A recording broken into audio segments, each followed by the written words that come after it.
NBC Holdings aim to be the leader in people benefits in Africa. Our mission is to provide cost-efficient financial services which are tailor-made to suit your organization and employees' needs, in order to provide them and their dependents the financial security they need should they die, become disabled, or retire. Visit nbc.co.za for more information on our competitive fee structures. NBC is an authorized financial services and credit provider.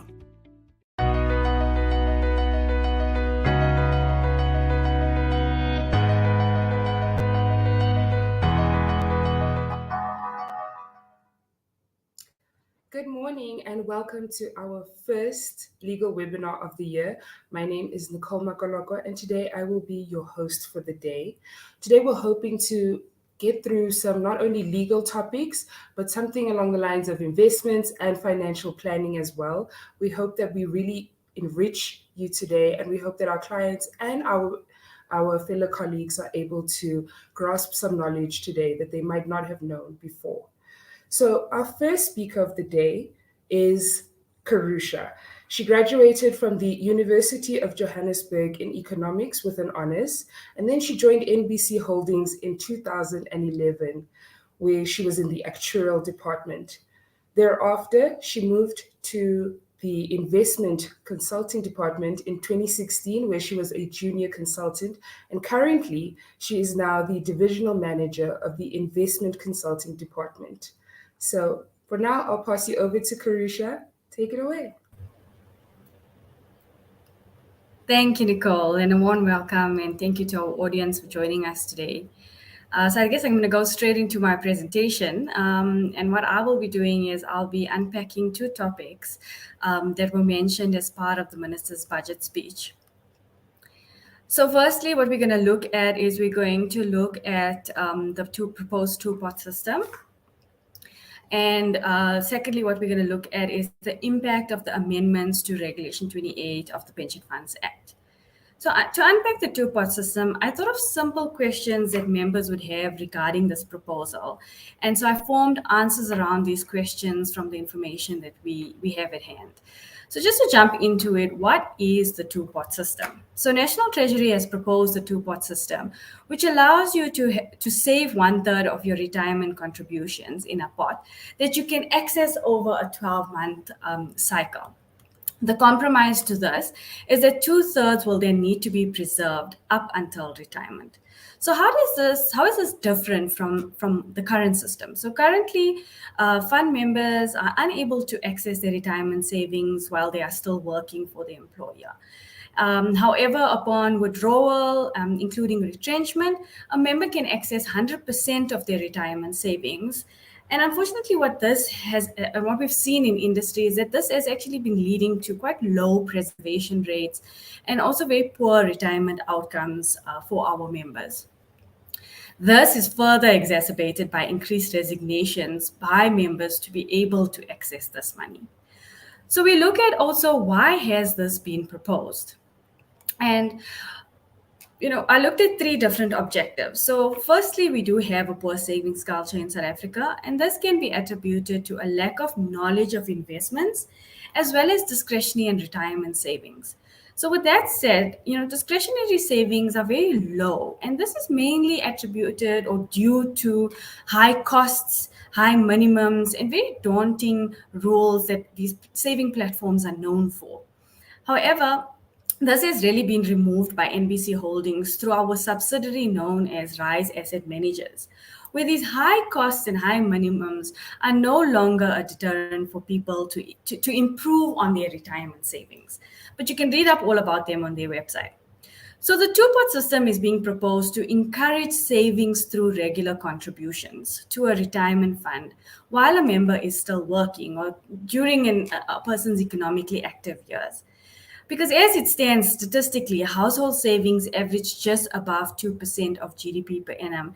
A majority of that savings is in retirement funds, Which leads me to my second objective, where households don't have access to emergency funds during periods of such crisis, such as the COVID-19 pandemic, for example. We also know that it is virtually impossible for households who have an income of around, say, less than 10,000 Rand a month to access mortgage credit. And so while we're really striving towards this wonderful retirement outcome whilst we are working, we are really unable to afford our short-term needs. Example, providing a roof over our heads or educating ourselves or even educating our children. So by allowing this partial access to retirement funding, it can help alleviate these cash-strapped households during times of need, which could lead to a reduction in resignations. Given that it is really not unusual for members to resign to access their retirement savings, as I've mentioned.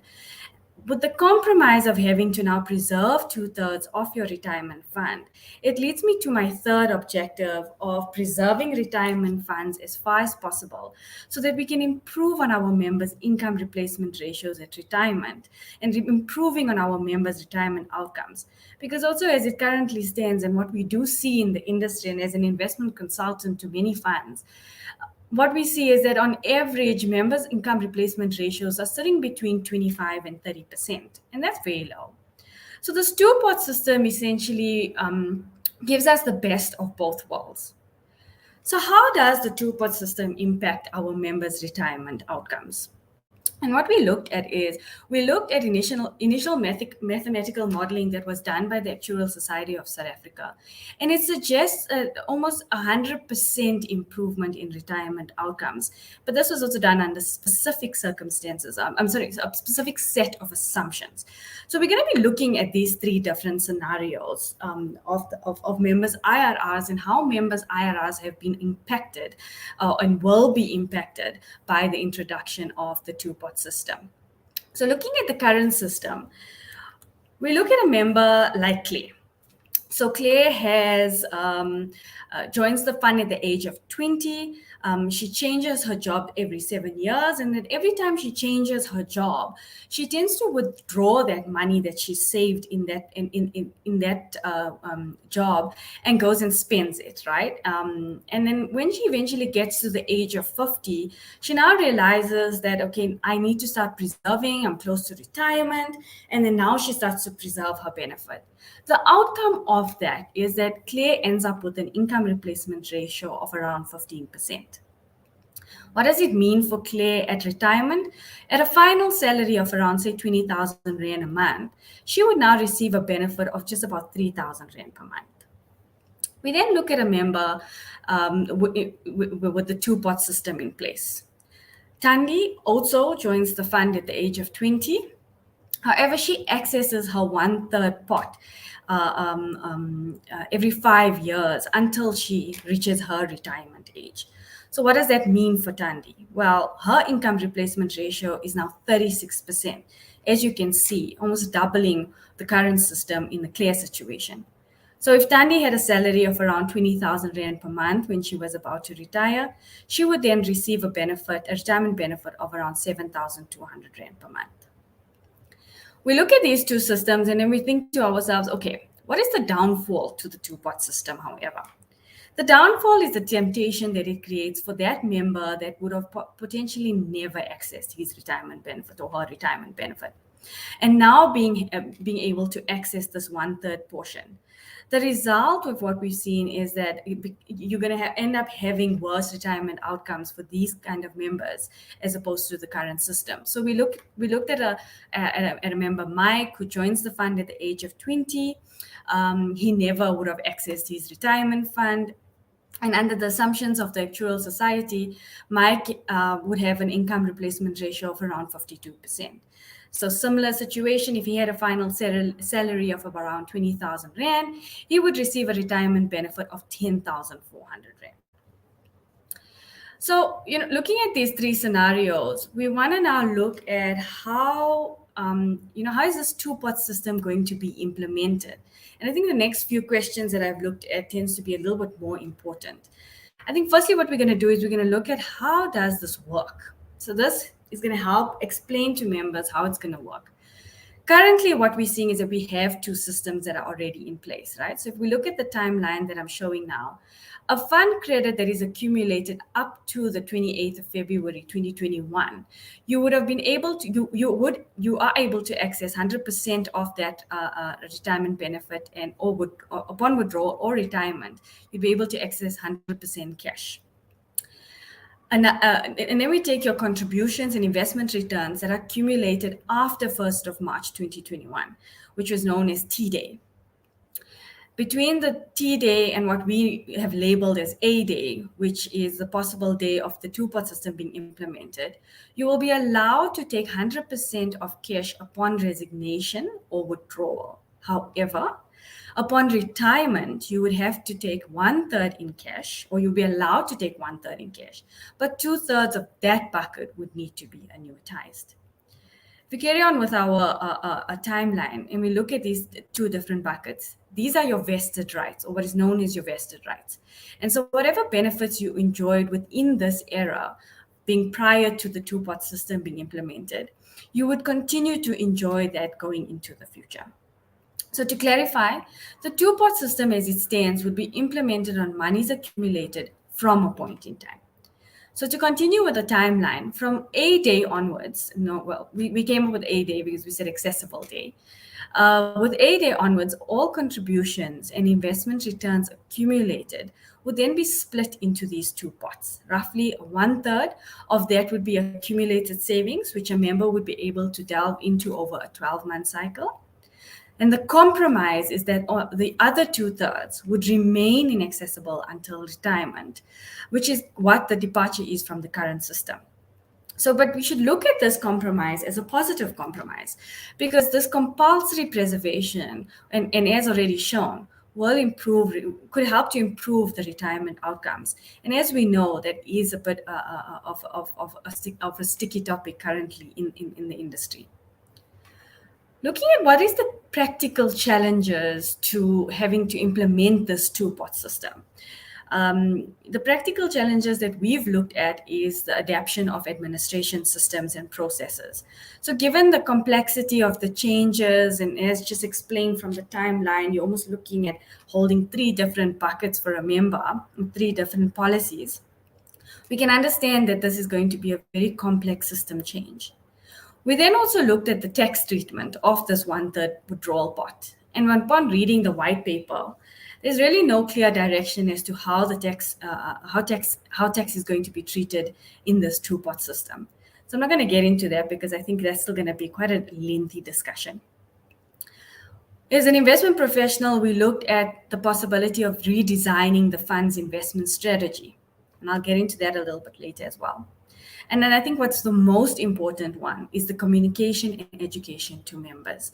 I think that's going to be very important for especially our boards of trustees, that we need to ensure that we communicate this two-pot system and we educate our members on that it's beneficial to them, that in a way that is beneficial to them, and that they should use this two-pot system to the best of their advantage. What is the changes that we're looking at in terms of this investment strategy? So we envisage a split investment strategy, right? We look at the 1/3 pot, which is fully accessible over a 12-month period or a 12-month cycle. We would require a much more conservative investment approach to this pot because it needs to be very liquid. So you got to manage the volatility that's going to come with this pot. So you're going to have to use lower tenor, more liquid investments, which then also do tend to provide lower yields. On the 2/3 pot, however, this will be preserved until a member retires.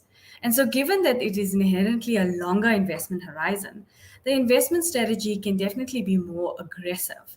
An aggressive strategy, we look at it targeting higher returns, higher exposure to riskier assets like equity and private equity, which also do tend to lead to higher long-term expected investment returns.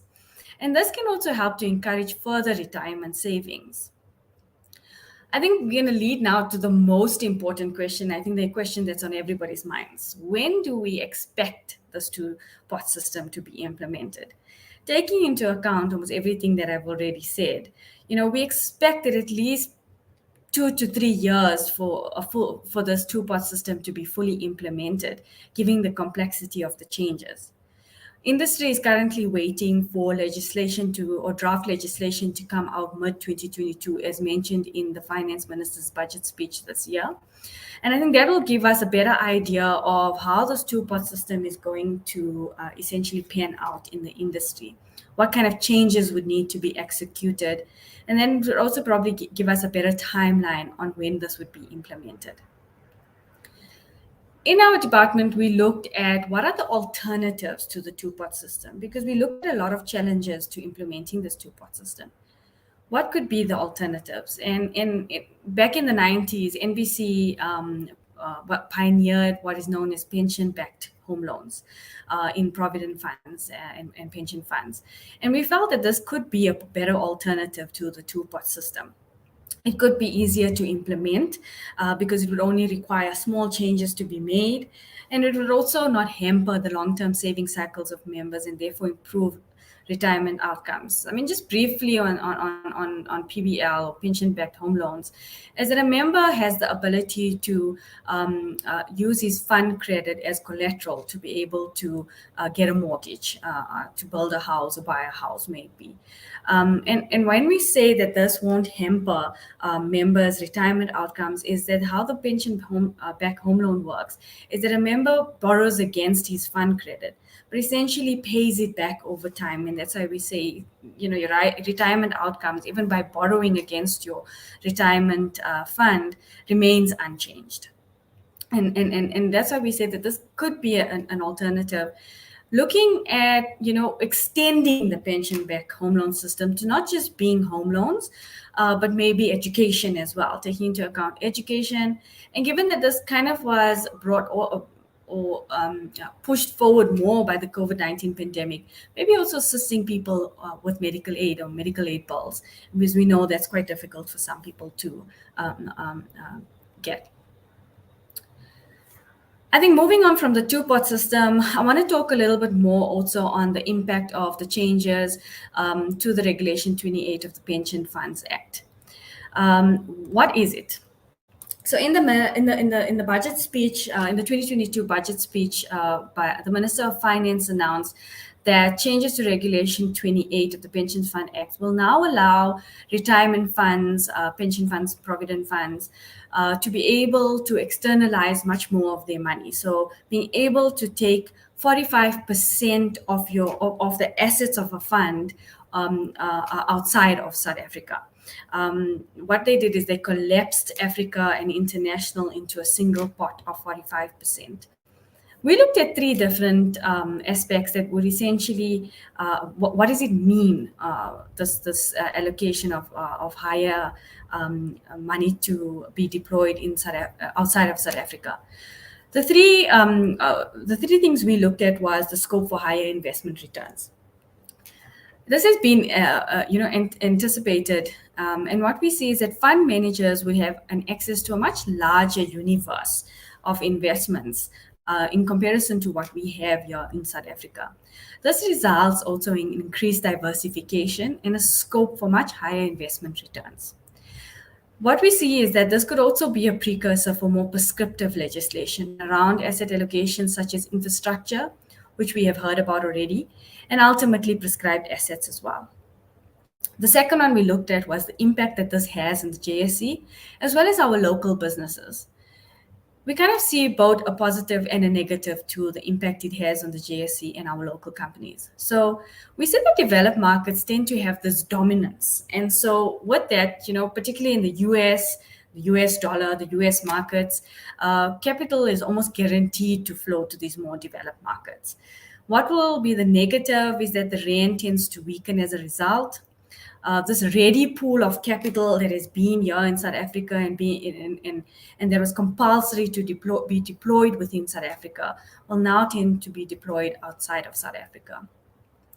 This will have a negative consequence on the locally listed South African investment firms, and it'll essentially exacerbate what we are already seeing happening on the JSE of it shrinking and so many companies delisting from the JSE. With this, greater currency fluctuations, and we know that our currency is one of the most liquid in the emerging market space. So greater currency fluctuations, increase in delistings on our JSE All-Share Index, which essentially means a smaller pool for our fund managers to access. And then this also means, this is also coupled then with more volatile investment returns. So what we looked at is that we expect that your investment portfolios would tend to have much more currency hedging, or currency hedging would feature much more prominently in investment strategies, given this additional scope to externalize money. Because when we take money offshore, we need to be able to remove the risk of currency movements. For local companies, however, and actually more for consumers, we see this actually as a positive, because for local companies who have really been complacent because of this readily available capital and limited competition, we can see that this would help in terms of a much needed change to current business models. As a consumer, more competition for businesses locally could potentially means better products for myself, or better services as well. Because now what we're going to see is that your South African companies would have not only just themselves to compete with, but they would also have to compete with the larger universe of companies out there in the globe. The third one we looked at was relaxing exchange control. So basically, by increasing the limit that you can take overseas, we are relaxing exchange controls that was once put in place. So given the outflow of capital and increased currency volatility, we ask questions like, do we continue to persist with these exchange controls? Exchange controls were introduced in 1985 as a response to significant capital outflows from South Africa. And at that time, we were building our economy. So we needed capital to stay within our economy to be able to build the South Africa that we have today. In the most recent budget speech, the National Treasury has confirmed commitment to modernization, to taking a more smarter, more risk-based approach to foreign currency transactions and capital flows. So what these exchange controls, what it provided for our listed our South African companies, is a very ready pool of capital. But this was attributed more to our legacy infrastructure and strategic cooperations when we were in development stage, such as, for example, CESO. We ask ourselves again two more questions. Is there still a requirement for exchange controls to provide a ready pool of capital for our South African businesses? Has exchange controls created a complacency and a lack of global competitiveness for our South African businesses? Having looked at both these questions or both these statements, we kind of see truth in both of them. So, or truth to some extent, right? So I think, how will government combat this flight of money out of our markets? And we said that government is also looking to offset this outflow with prescription into more focused infrastructure investments. So what we've also seen on the rise in the investment industry is, more affordable housing, energy projects, and this is what we potentially would see government looking to offset that outflow by trying to keep a lot of that money within the South African economy, and maybe boosting affordable housing and energy projects, which we really do need in South Africa. This may prove to be a good development, particularly given that most of our large listed companies have already externalized much of their capital. If we look at the composition of our JSE All-Share Index, quite a large chunk of those companies are dual listed, or not dual listed, are rand hedges, and they have a lot of their earnings outside of the South African economy. So in addition, exchange controls can create also legislative arbitrage between saving products. And I think this is also one of the very important points I want to close off with, is that, we have these differences between provident funds, retirement savings, like discretionary products or discretionary savings, tax-free savings account, etc. Because what we look at is that these after-tax investment products have no asset allocation restrictions like Regulation 28, whereas pension funds and provident funds have these restrictions. So by relaxing your exchange controls, and for example, like the one now of allowing more capital to go overseas, we will be able to see, this will be able to greatly harmonize the investment return potential between these products, between discretionary savings and pension fund savings.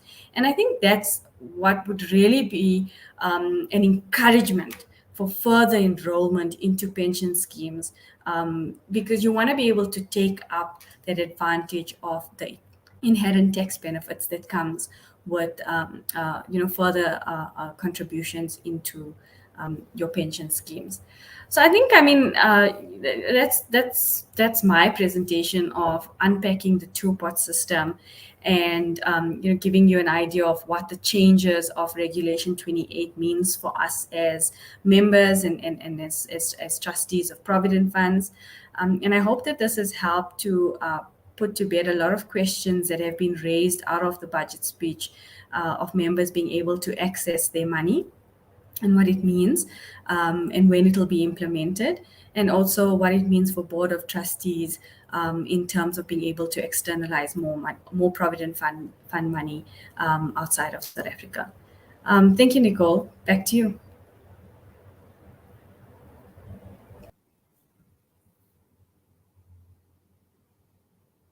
Thank you so much, Karusha. That was very informative, and I'm sure everyone is going to have a lot of questions with that. And so, with that being said, please remember that if you want to have access to the slides or even the presentation, it will be provided to you upon request. And also, you may contact each speaker if you have any queries that you'd like to present to them. Another thing is, should we have any time, we will be allowing a question and answering portion at the end of the seminar. So please do use the comment section to post your questions regarding the actual presentations.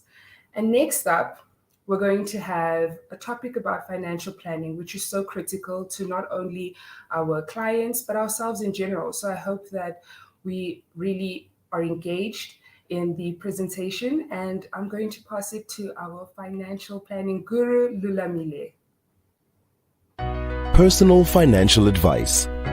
The main purpose of the NBC Personal Financial Planning Division is to assist our clients in achieving financial independence at retirement.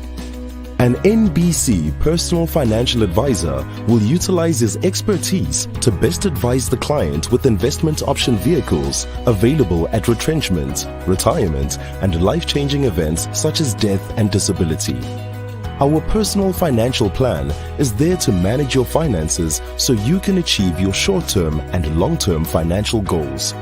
With the NBC Personal Financial Plan, you will know where you stand financially and what to expect. For more information, please see our website www.nbc.co.za or contact us on info@nbc.co.za.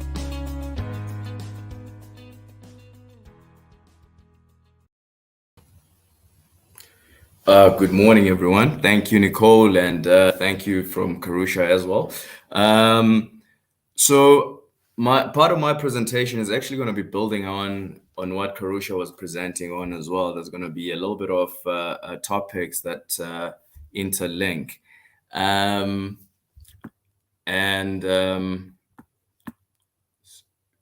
second. Okay. Yeah. So they're going to be topics that interlink, such as when it talks about the retirement savings and so forth, which I'm going to touch on later. But why NBC Personal Financial Planning? We believe as NBC Personal Financial Services that if you are prepared to plan and prepared to make the effort, you can achieve your financial goals that may seem impossible. And we live this ethos because we constantly engaging with our members and constantly engaging with the Board of Trustees or the funds as well to encourage them to make sure that we start in small steps. We don't build wealth with huge sums of money, but we start from little and we build it up. But I will elaborate it on a later slide as well in my presentation.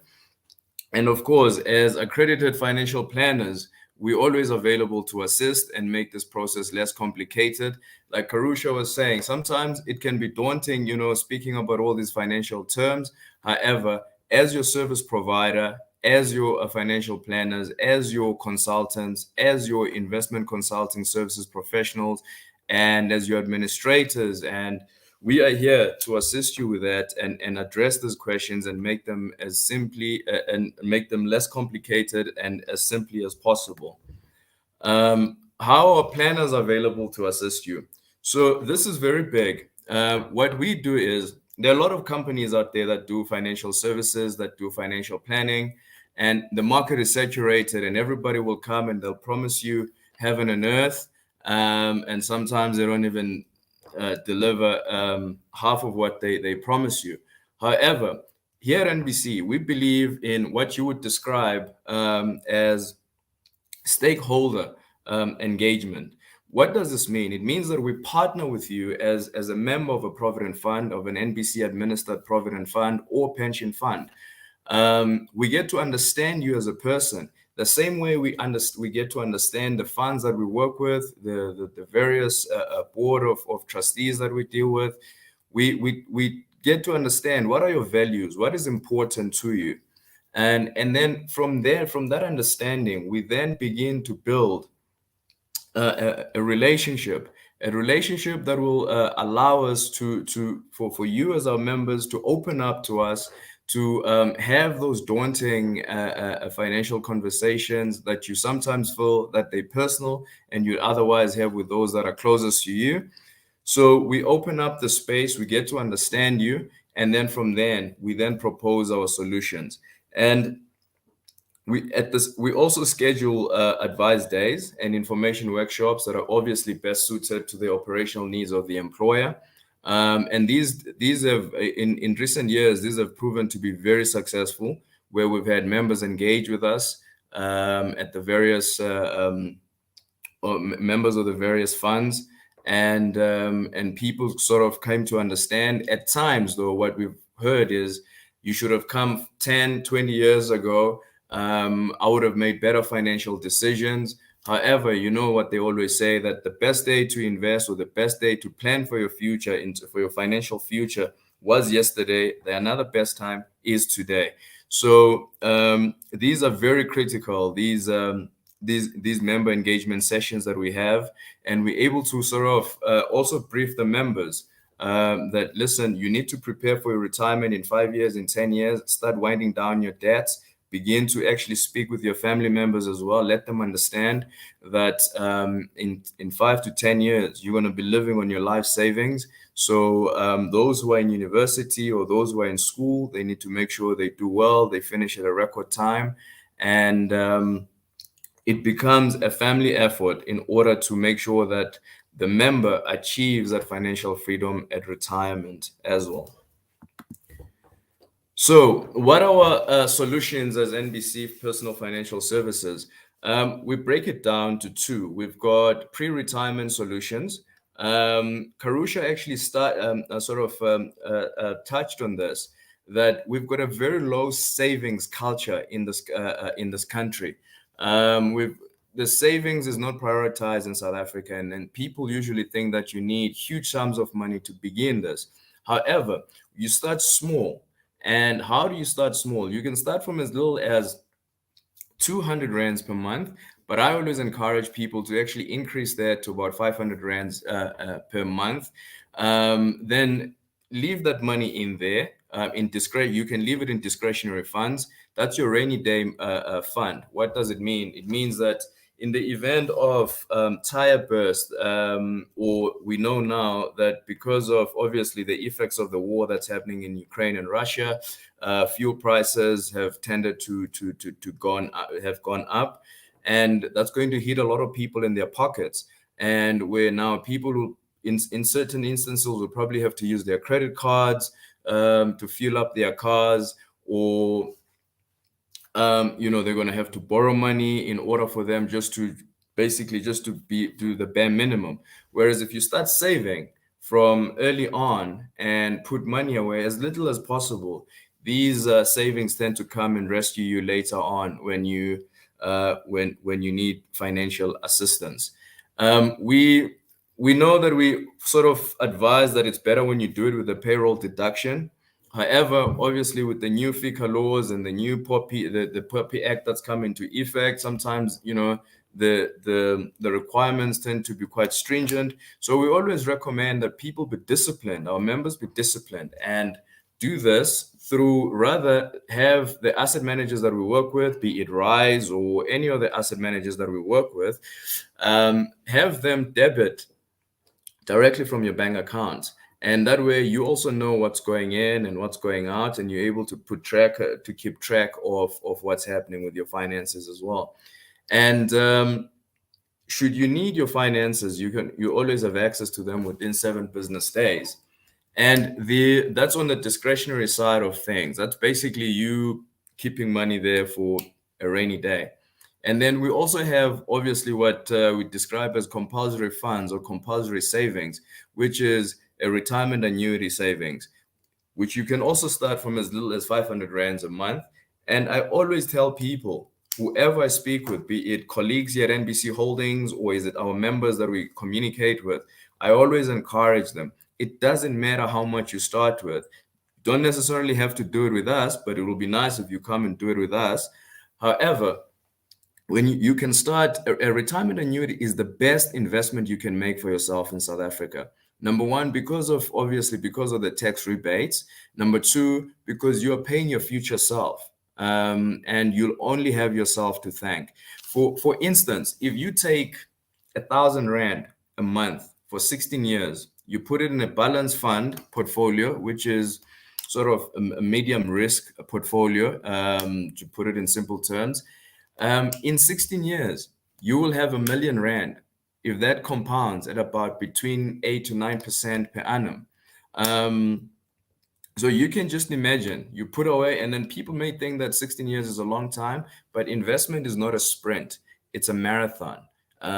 You start slowly and then you build up.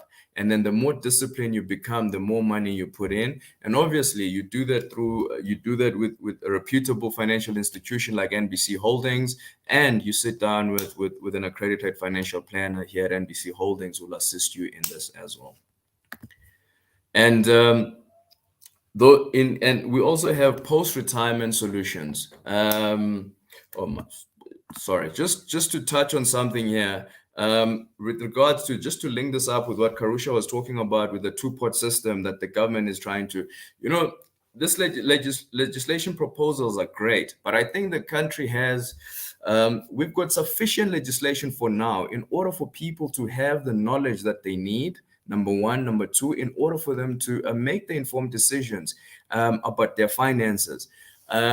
What is lacking though is the discipline amongst some people in South Africa to read the stuff and to actually reach out for help. That's why we're here as NBC Holdings. We're here to assist. We're a service provider. Reach out to us, be it your first point of contact is consulting or financial planning or administration or investment consulting. Reach out, speak to those people. And here at NBC, we've got a wealth of experience. We coordinate. And the singular excellence of our service offering that we put out to our members is a collective effort of all the departments that are within NBC. So that, however, coming back to one of the solutions here, the preservation. With the job hopping, people, especially those who are 40 years and younger, this is become a big challenge for that generation, because we no longer loyal to companies or to employers. We job hop. We move with the company that the latest trending company. We want to be a part of that. We want to be, this cool club type of thing.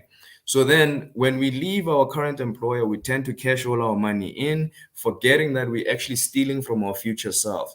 So preservation is very important. We cannot drive this one home hard enough. We need to make sure that when you leave your employer, your current employment, when you're changing jobs, preserve that money, put it in a pension or provident preservation fund, let it grow. You'll only have yourself to thank over there. And then our post-retirement solutions, very simple, very straightforward. You're leaving your employment, you are 55 or older. you've worked all your life, 30, 40 years, and you decide now this is the time you want to go enjoy your golden years, relax by the beach in Knysna or Plettenberg Bay. And then now this again, obviously the relationship would have started way before then, 5 to 10 years prior to retirement. We've also followed all the steps of you started winding down your debts. Children are getting ready to leave university. And now we're looking at you as a member. We're saying, now it's all about you. For 40 years, you've been looking after other people. Now it's time that you are taken care of. So what we propose here is we got two solutions, either a life annuity or a living annuity. And big difference. A life annuity basically means that you're buying an income. Annuity is just a fancy word for income. You're basically buying an income from a service provider. You can speak to us here at NBC Holdings. We have those solutions for you. You're basically buying an income. However, we need to then check the terms and conditions of this life annuity. Does it have a guaranteed term? Or does this mean that you buy the life annuity today and then people will promise you, say you've got 1 million, we'll give you 10,000 rands a month. But they don't tell you that this 10,000 rands a month doesn't, one, grow with inflation, nor will your beneficiaries get anything upon the event of you passing away. It seems attractive, but the other terms and conditions tend to be hidden in order to benefit the financial service professional that's giving you the information. Whereas here at NBC, because of our position and because of what we do and because we understand our clientele, we tend to give you the best advice that is good for you as a member. We've got no loyalty to any of these asset managers. Basically, we've got loyalty to to you as our members. We want to see you grow. We want to see you achieve financial freedom at retirement. So the other option would be a living annuity. Straightforward. The money is invested in the market. We benchmark it. We tell you what the benchmark is, and we say to you, by law, you're allowed to draw down between 2.5% and 17.5%. And based on the capital that you have, and we're looking at your age. Are you 55? Are you 60? And we don't say, what do you want to earn in retirement? We say, what is your income need? How can we just make sure that you get the income that you need in order for you to just live and get by and not go next door and ask for the neighbors for sugar or tea or coffee. But in the event of you passing away, and if you still have a balance left in your living annuity, that money goes to your beneficiaries, whoever the nominated beneficiaries are. The two options to be debatable. They person specific. You sit down with your financial planner. We'll take you through we'll give you all the pros and cons of the two options, and then you make the informed decision. And then the other one is, so those are the options that we have, and we're always available at NBC Holdings to assist you. Be it you communicate with consulting, they will coordinate with all the other various departments to make sure that you get the information that you need. And as your service provider, we're here for you as our clients. Use us. Let us make this financial journey and this wealth building journey as less daunting as possible. Thank you so much.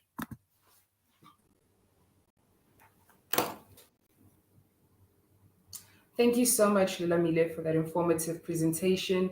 Once again, I think what he said was really important in terms of our financial planning futures, is that we need to be able to reach out to whoever we can in order to take that first step to really secure our own futures. So if you don't know who to reach out to, remember that you can always email us at nbcwebinar@nbc.co.za, and we can maybe put you in touch with someone who can assist you just to take that first step, which is just gaining the knowledge about how you can secure your own future. And just a reminder, this seminar will be CPD accredited. You'll be able to download your certificate at the end of the presentation. That will be the only time that you can receive the certificate. Next up, we're going to have Miranda, who's going to be presenting to us the maintenance orders topic. Now, this is going to be very important because there's been some new developments in law that we really need to be keeping abreast with, and it's going to actually affect our day-to-day capabilities in terms of enforcing maintenance orders against funds. So without a second further, Miranda, I'll pass it to you. Thank you very much, Nicole. The purpose of this presentation today is to clarify the legal position regarding maintenance orders, and basically whether a retirement fund is allowed to deduct monies from a member's pension benefit in order to make payment of future maintenance. So today, I will take you through what the legal position is on this topic. So what are we going to discuss today? I'll take you through maintenance orders and what type of maintenance orders are valid or are regarded as valid in order to be payable by a pension fund.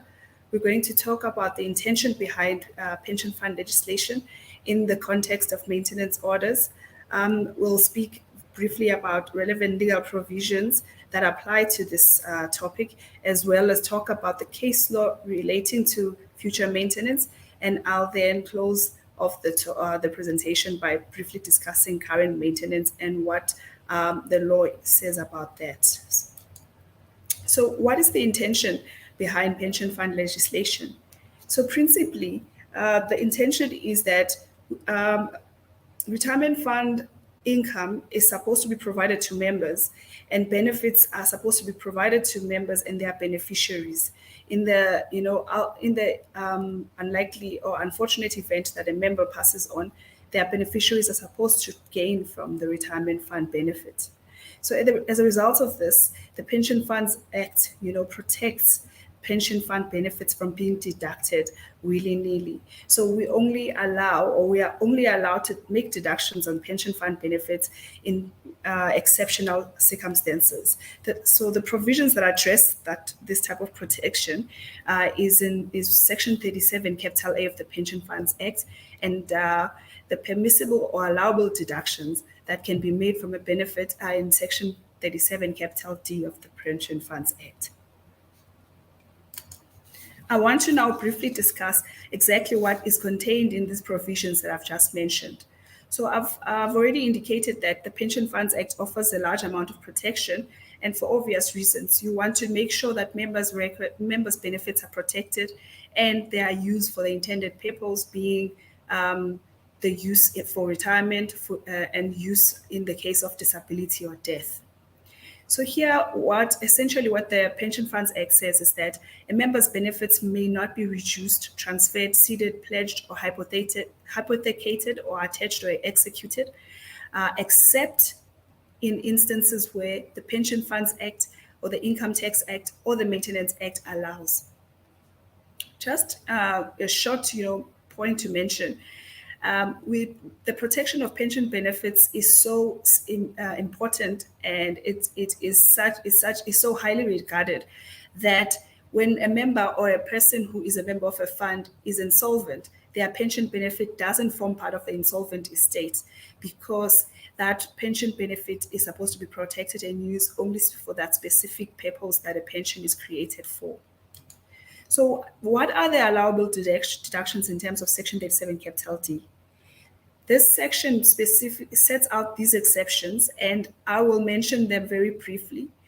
Just take note that you will be given an opportunity to send us an email and receive the final presentation. So don't worry about missing out on some of the things that I mentioned when I move on too quickly. So what are these allowable deductions? Firstly, tax, because we know, there's even a quote about tax being the only constant in a changing world. So tax on the benefit is number one. The next would be any deductions that relate to a housing loan. So it would be a housing loan that's either granted by the fund or granted by the employer, or it's a housing loan that's either granted by the fund or the employer through a guarantee that is given to a third party. And most of these are generally home loans that we allow to be provided by creditors such as banks. Other types of deductions that are allowed would be a compensation for loss or damages to the employer if the employer has suffered through the theft, dishonesty, or fraud or misconduct of a member. There are sometimes deductions that are allowed in order to pay insurance or medical scheme contributions on behalf of the member or the beneficiary. Some amounts are deducted on behalf of a member or a beneficiary for any other purpose that's approved by the FSCA. There's divorce order amounts and obviously maintenance order amounts, which is what we're going to be discussing today. So the law basically says that the duty to maintain your child is very important. Not only is it a common law duty, but the Maintenance Act specifically codifies this common law duty. The Maintenance Act regulates the process of obtaining and enforcing maintenance orders and applies in respect of the legal duty of any person to maintain any other person, irrespective of the nature of their relationship. So sometimes the maintenance orders are ignored, by the people that are supposed to be paying in terms of those orders. And as a result of that, they are then escalated to pension funds so that, the amounts that are due in line with those maintenance orders are then paid out from those kind of channels. So there's obviously civil and criminal remedies that are available against defaulters of maintenance orders. The Maintenance Act provides for maintenance orders to be enforced by civil execution, like I mentioned just now. And what are some of these channels that are available for claimants who would want to lay these kind of claims against defaulters? Well, you can execute against someone's property, whether it's movable or immovable. You can attach in terms of an annulment order. And here, this is essentially what we know as a garnishee order that you would provide to the member's employer, and deductions or certain deductions would then be made from their payslip. And there's also the attachment of debts. So the specific piece of legislation, or the section in the Maintenance Act, rather, that applies to pension funds is Section 26 of the Maintenance Act. Here, what it says is that it basically says that a maintenance order, if it remains unpaid for a specific period of longer than 10 days, then that maintenance order can be used to attach the member's property or the member's debts, or can be used as a garnishee order. So this section also provides for the satisfaction of a maintenance order through the accessing of the member's retirement benefit. And if you read that portion of the legislation together with Section 37, capital 8 that I referred to earlier, then it means that this is an allowable deduction, and the Pension Funds Act allows it. So what does the piece of legislation actually say? I have a quote there on the screen, and it's very clear. It says that you can deduct from a person's pension, annuity, or gratuity, or compassionate allowance, or other similar benefits, and this would be liable to be attached or subject to execution in order to satisfy a maintenance order. But I need to make this very clear. This section provides for the attachment of a member's pension benefit in terms of an order that's already comes from the maintenance court, but it has to be in relation to money that is currently due. And by currently due, I mean money that is in arrears. So what do we look out for when the fund receives a maintenance order, and how does a fund determine that a maintenance order is valid against itself? Basically, the maintenance order has to be a validly issued court order from a court. It must be stamped, and obviously the court must exist, and we must be 100% sure that it comes from the court. The second part that is very important is that the full name of the fund must be mentioned or identifiable in the order itself. If these two requirements are met, and the maintenance order specifically requests for the payment of arrears maintenance, then that that maintenance order is declared as valid against the fund, or basically enforceable. Something else that's very important and we need to take note of is that a deduction in relation to a valid maintenance order can't be made up until the date when the member's fund credit accrues to him. So this is usually when the member withdraws from the fund. And at that point, then the valid maintenance order will then become payable to the claimant. I want to now briefly discuss case law where there has been some debate about whether the funds are allowed to entertain maintenance orders that request the payment of future maintenance.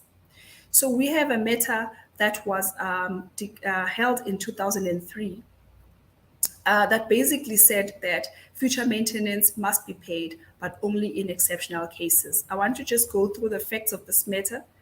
Here, what we had is that a member of the fund resigned from employment so that he could avoid paying maintenance. So in this specific instance, the member resigned only because he wanted to avoid paying maintenance. There probably was a garnishee order against him, and that's what he was trying to avoid. And in here, the court accepted that no such attachment or execution was permissible in terms of the Maintenance Act. So what the judge basically did here was he looked at the available legislation, being the Pension Funds Act and the Maintenance Act, and he studied and analyzed so that he could interpret what these laws are saying. And what these laws are saying are that a pension fund is protected, you can't deduct from it unless a maintenance order says you should, and the Pension Funds Act allows it. And what does the Maintenance Act says? The Maintenance Act says you can deduct from a pension benefit, but you can only deduct in relation to maintenance monies that are outstanding and in arrears, not money that will be outstanding in future. So here, the court accepted that if you go through the law and you read the legislation that's available, you cannot say that a maintenance order that asks or orders or directs the fund to pay future maintenance is acceptable. However, the court still then accepted the maintenance order's direction for the fund to make payment of the future maintenance. And the reason for that was that the member resigned solely for the purpose of trying to evade paying maintenance. And as a result of that, the court believed that in the interest of the parties that were involved, the Maintenance Act and the Pension Funds Act could be interpreted to include the payment of future maintenance in one lump sum. So as you can see, since this matter became an order of court in 2003, funds had to then start looking at ways, of minimizing their risk in relation to these type of orders. Because before then, the law was pretty clear. And even, I want to argue that even after this matter was held by the court, the law still was really clear. But now it was forcing, this order basically forces the funds to look at maintenance orders on a case-by-case basis. The next matter I want to discuss briefly is the matter of Makreu versus Zozo, which was held in 2004. And in this matter, I think what the judge did here was that he wanted to highlight the rights of the child and the dignity of women and hold them as paramount. These are very important, and in our legislative framework, when you look at the Constitution and how it's set up, it's very clear that this is a very important part of our legislation in this country, the protection of children and women. So in this instance, the fund member was not in arrears in relation to his payments of maintenance at the time when this decision was made by the court.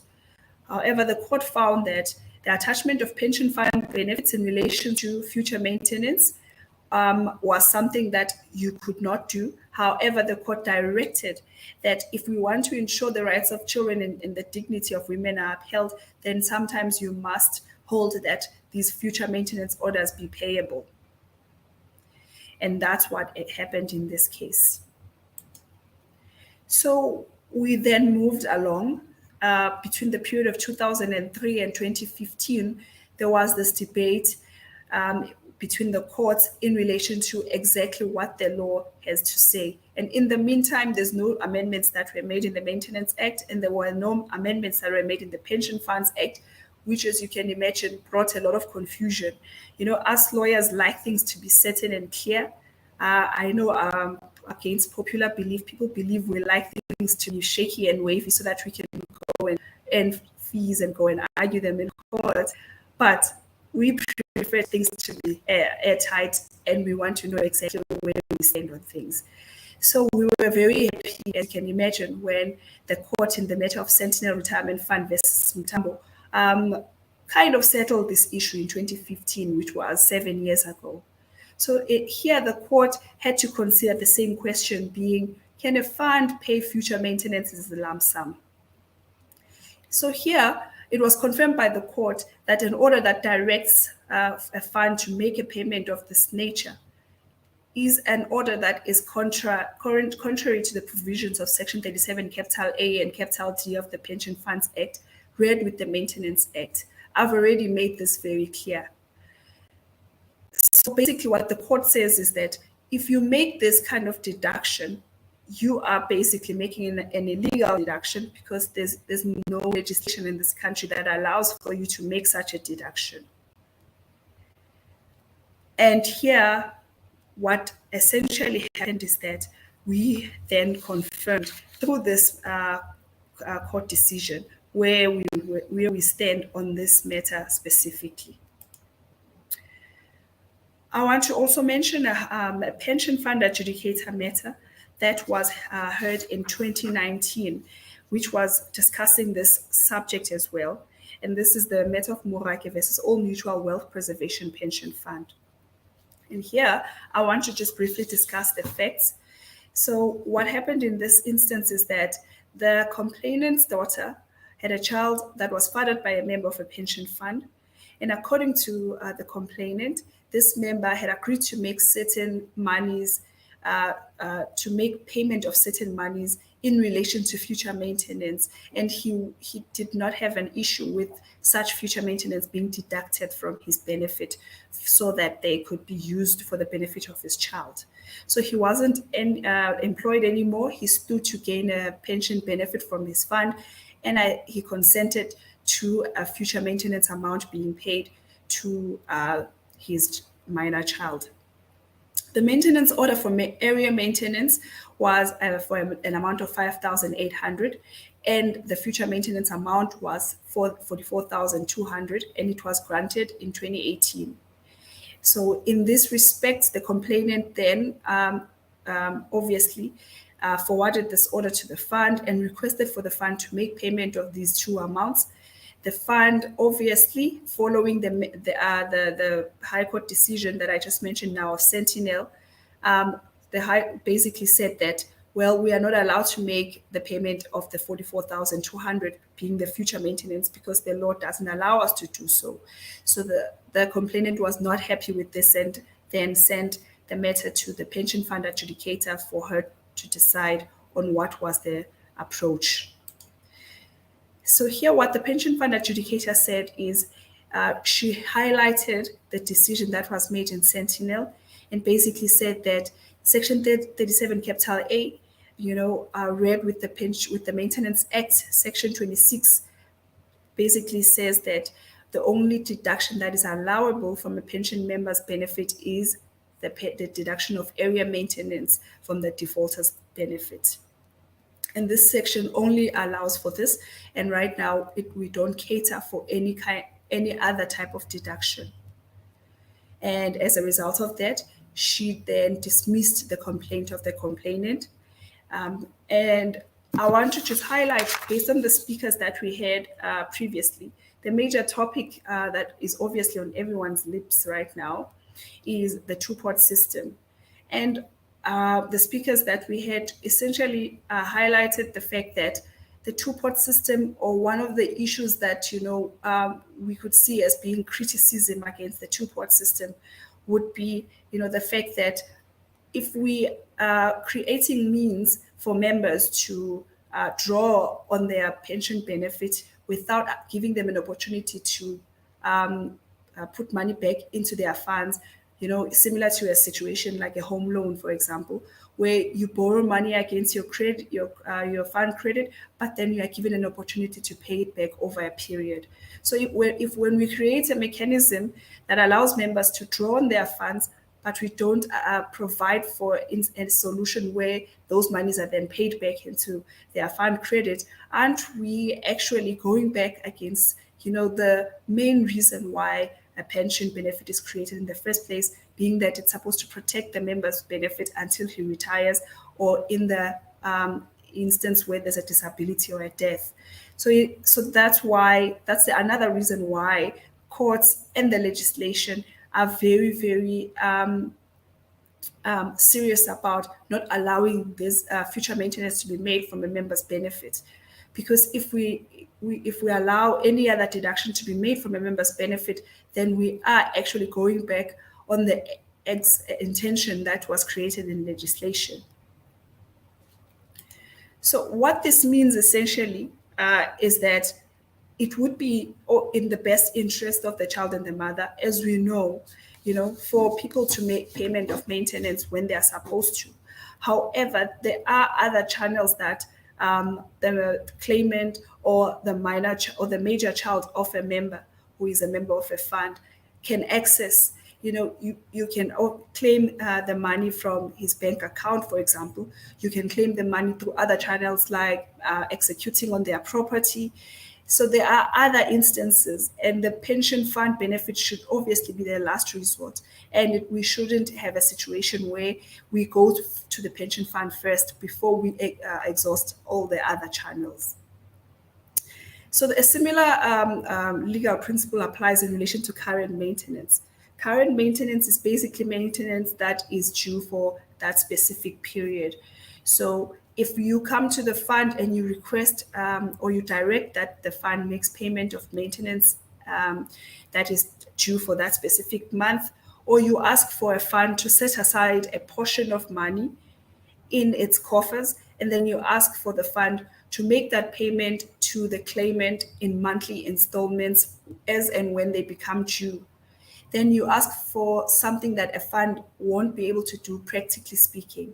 Legally speaking, it's not allowed by the Maintenance Act, but even more importantly, practically speaking, it's something that the fund or the pension fund administrator does not have capacity to do. Firstly, when the maintenance monies are paid out on a monthly basis, it creates a further obligation on the maintenance, on the pension fund administrator, who is only able to make payment of a lump sum amount and not monthly amounts that are paid to a specific individual. So that is why current maintenance is not an allowable contribution as well, or a deduction, not a contribution that a fund is able to pay. That brings me to the end of our presentation. Thank you very much. Hopefully there will be enough time for me to attend to any questions or comments that are made that relate to this specific presentation. Thank you. Thank you so much, Miranda. That was very informative. And now we finally have a position that we can abide by moving forward when we address the issue of future maintenance orders. So just a reminder that if you have any questions or if you'd like the presentations, they are available upon request. All you have to do is email us at nbcwebinar@nbc.co.za.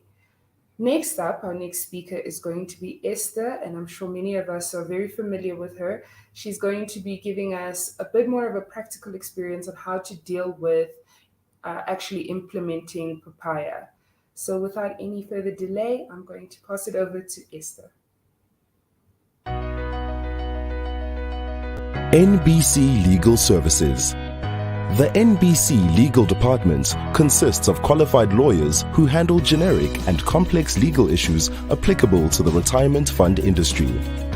In addition to our legal services, we offer free legal seminars as a tool to equip our trustees and employers with the appropriate technical knowledge through frequent seminars hosted across the country. For more information, please see our website www.nbc.co.za or contact us on info@nbc.co.za.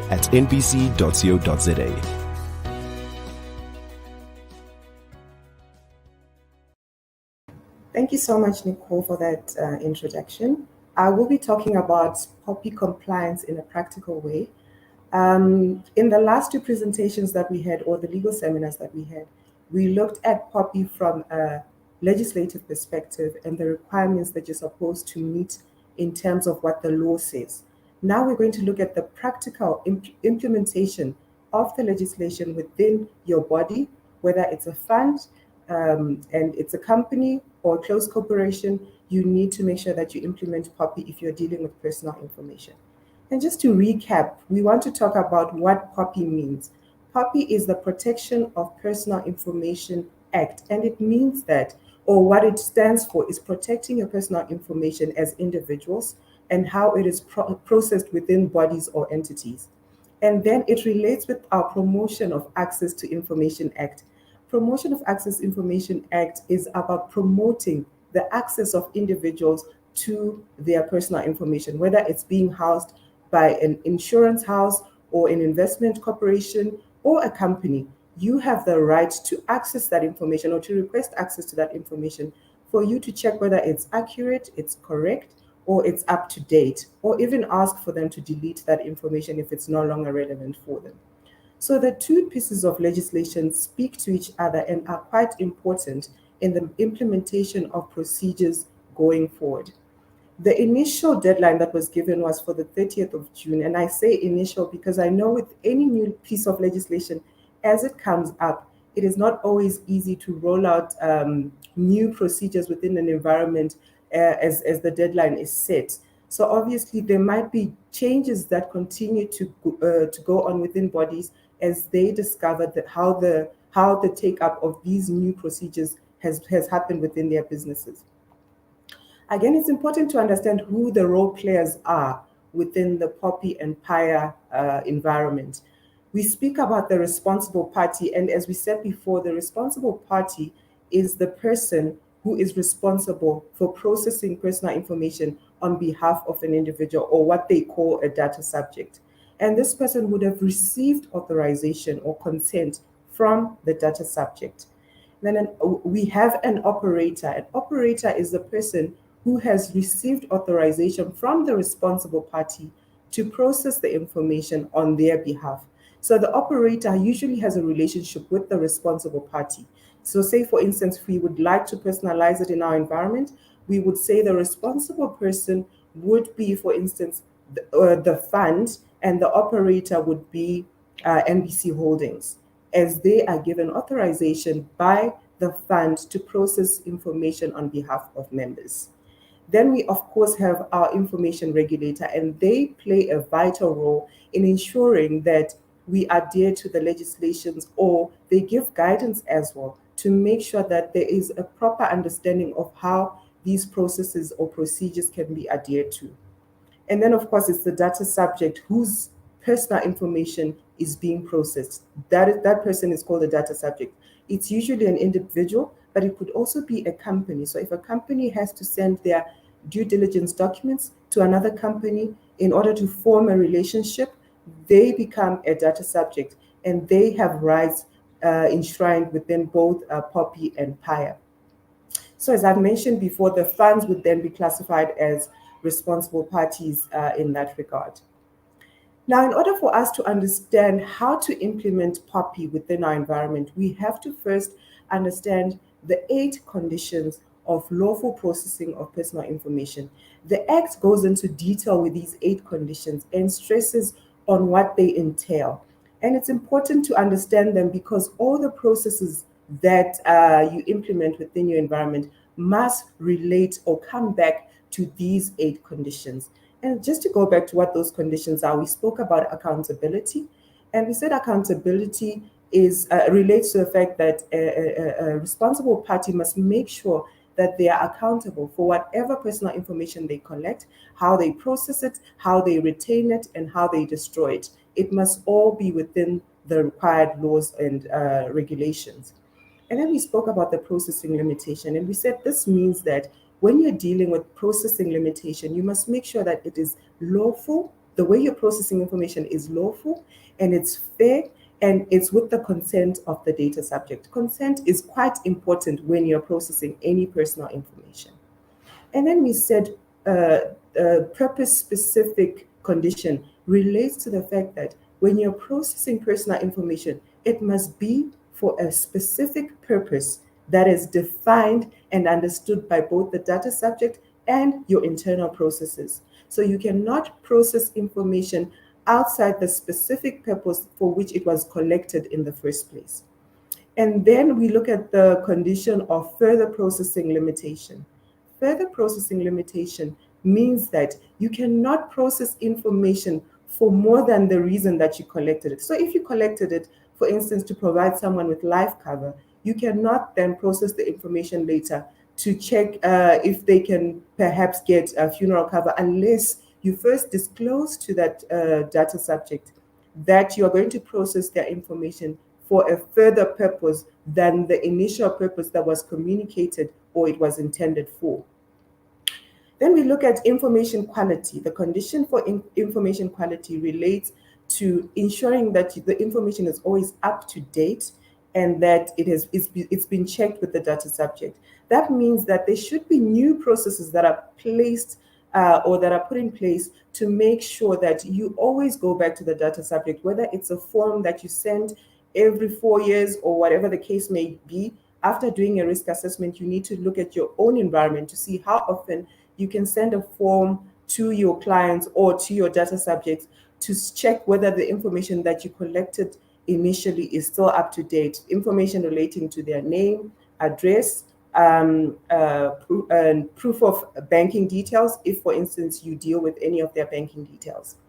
And then openness is vital in both POPI and PIA, in the sense that the whole purpose of the two pieces of legislation is to make sure that data subjects are aware of why information is collected and how it's collected, and are also made aware of the fact that even though information has been collected, they still have a right to ask what information is collected, how it's being saved, how long it's being saved. So that openness is quite important to the regulator, and it's important that you put in place processes that ensure that you are open to your data subjects about the information and what information is going to be processed, and whether there are other people or stakeholders that you are going to send that information to for further processing.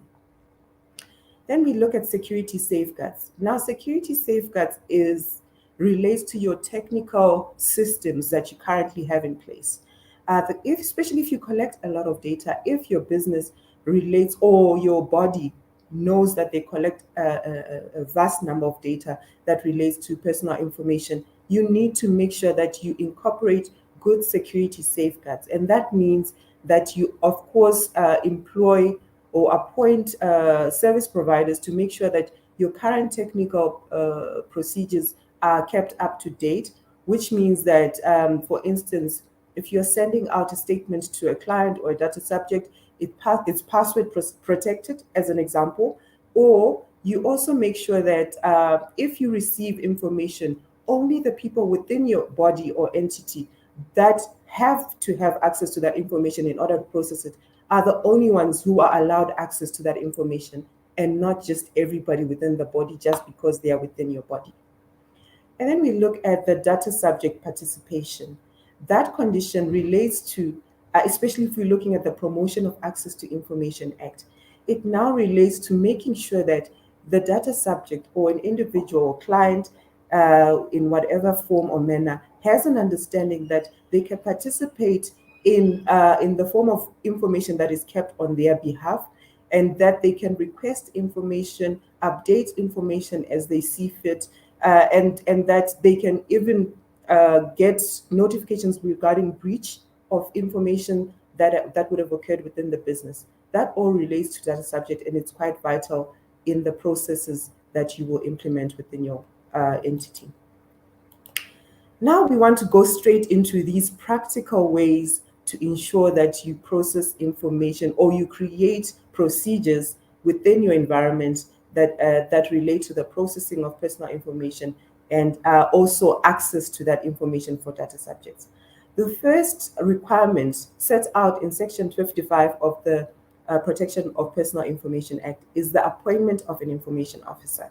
Now, this requirement relates to you appointing an individual that stands for the body as an information officer. So this person would be the go-to person that speaks to the information regulator and ensures that the entity or body is complying with the regulations, and they are making sure that a risk assessment has been done and that there has been mitigating factors that have been put in place to make sure that the body is now complying with the requirements in terms of POPI and PIA.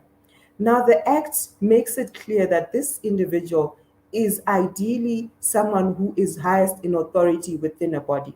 So in a company, that would, for instance, be a managing director or CEO. And then in a fund setup, it would be the principal officer. Depending on the setup, you would have to then appoint the highest responsible person within that entity as the information officer of that body. And this information officer would have to be registered on the website. They can be registered on the portal, although I must admit, currently that portal is not in good working order. So it's not working in the manner that it should, but they have provided an email address where you can submit details about the information officer for a specific entity. And this information officer cannot take up office until they have submitted the details to the information regulator for their appointment. Now, in some instances, you'd find that a body is perhaps too large for just one information officer to possibly look into all the procedures and ensure compliance with the required regulations. In those instances, you are then obliged to, not really obliged to, you have to do a risk assessment and check whether it's really a requirement in your environment.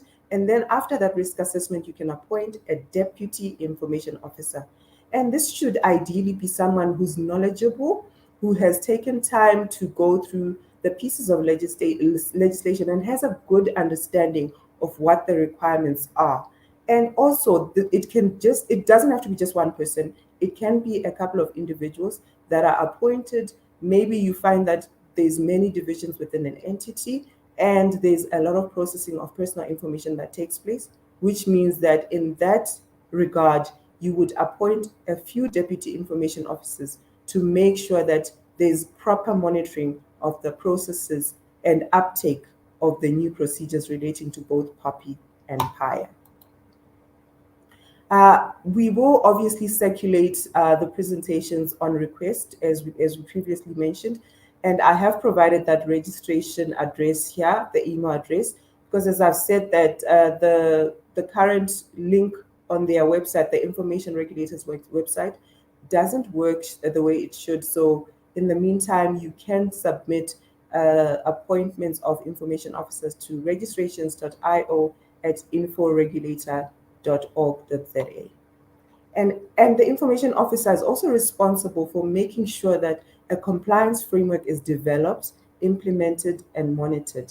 And as I've mentioned, that they should have deputy information officers assisting them depending on the size of the body. Now, the second way to ensure practical implementation of both POPI and PIA is to conduct what we call a personal impact assessment or risk assessment of the information that you currently house. Now, this exercise is actually regulated. You are required by law to have a privacy impact assessment or personal information impact or risk assessment in place. The reason why they've made this a regulatory requirement is because in order for you to make sure that you are adhering to the requirements, especially if you're looking at the 8 conditions, you have to first do a risk assessment of your specific business. There is no tailor-made or templates available for an impact assessment, because that is an assessment that has to be done in accordance with the processes or policies that are currently in place, in your business and what line of business are you in, it would differ depending on whose information you're processing and how that information is being processed. And also it would differ depending on other pieces of legislation that govern how you process information. So when you're looking at your privacy impact assessment, you need to look at the risks that you might identify within your business or body, the risk of processing that personal information, and also look at the nature, scope, and context of how you process information, how long you keep that information for. And then after identifying those risks, you implement safeguards that you will put in place to ensure that you safeguard the business against the materialization of those risks. And also you make sure that you regularly verify that the safeguards that you initially put in place are still sufficient. And so, which means that maybe on an annual basis, you go back to your impact assessment, look at whether it's working for you. So these pieces of legislation are actually evolving in the sense that the processes that you put in place might not necessarily be relevant when you're now looking at your business in a couple of years' time, or after implementation, you realize that certain aspects of the mitigating factors that you put in place are not working for you or are not sufficient, then you evolve and update your impact assessment accordingly. And once you do that, you then require to also inform the relevant divisions within the body of these changes and also update the processes accordingly. The third requirement is creating awareness. Now, creating awareness within your body can be done through conducting training, such as the one that we're doing right now. And this training cannot be a once-off. So there's a requirement for the initial training, and perhaps conduct an assessment of the understanding of the personnel within your body, whether they have a good understanding of what their requirements are. You do an assessment to test this. And then on an ongoing basis, you can do what we call refresher training courses within that body, so that you make sure that even as new staff come into the body, they are also kept up to date and have a good understanding of what their requirements are and how these requirements relate to their environment or their deliverables. And also, we can talk about implementing what we call communication plans. This can be done via your intranet if you have one. If there's no intranet, communication that is sent out to both your staff members and your stakeholders outside. You can communicate to your stakeholders if you've changed your procedures with regard to the information that you collect, how you collect that information. Perhaps it will affect the stakeholders because they might be required to provide more or less information, whichever the case may be. And also communicating to your staff members about any changes that you might have in terms of privacy procedures and how they're supposed to implement them in their environments. And then, of course, the requirement to create a compliance framework. Compliance framework is quite important because it lets you tick yourself against this framework to check where you are in relation to being compliant with both POPI and PIA. You can test yourself against this framework to check which divisions within your entity have complied, which divisions still need to be updated. Do they have a good understanding of what's required of them, or is there a need to further train them so that they understand that there's a need for certain changes to be implemented within their environment? And this compliance framework can then be shared with the relevant heads so that they can monitor the implementations of the regulations. The fourth requirement is conducting what we call a mapping exercise. Now, mapping entails compiling a list of personal information and special personal information that you process within the body. Now, we mentioned here special personal information. If you recall, in the last two presentations that we had, we specifically dealt with special personal information, and we said it's information that relates to a person's religious views, philosophical views, their medical records, sexual orientation, and perhaps information also relating to children. The Act deals with this sort of information differently. So where there is requirements to process personal information in a stringent way, there is further stringent requirements when you're dealing with special personal information. So it's important that as a body, you identify what that personal information is or what that special personal information is within that body so that you know how to process it and that you should be careful, especially when you're dealing with special personal information. For instance, someone's criminal record, because you might end up having a claim on your hands or a delictual claim on your hands because someone has taken you to court for a case that they might not have been comfortable with being exposed. If we're looking at medical records, we could look at our current setup with the requirement to provide vaccine certificate mandates. Those are personal records that are deemed as special personal information.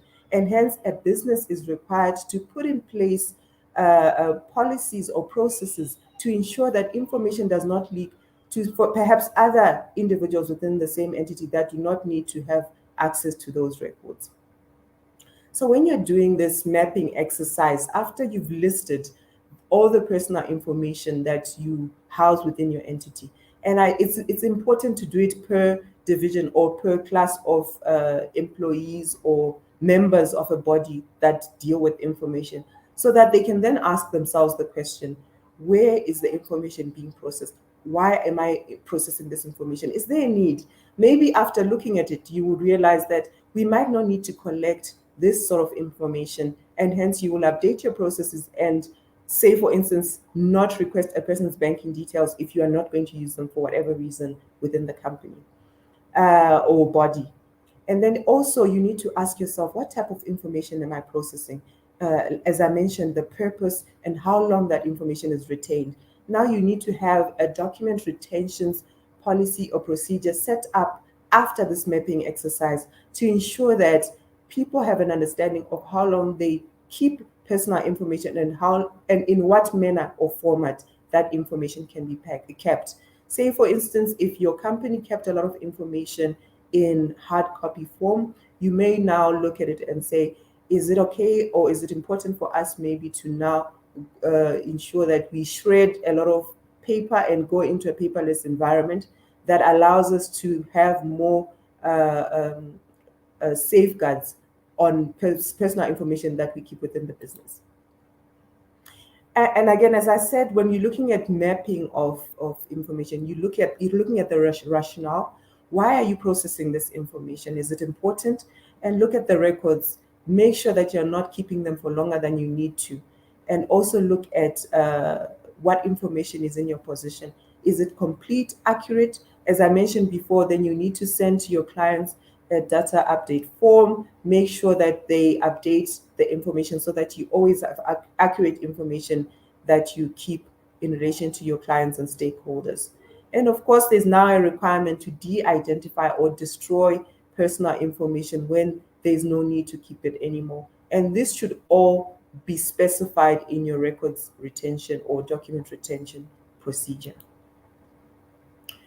And then when you're obtaining personal information from data subjects, there's a couple of questions or disclosures that you need to make to the data subject.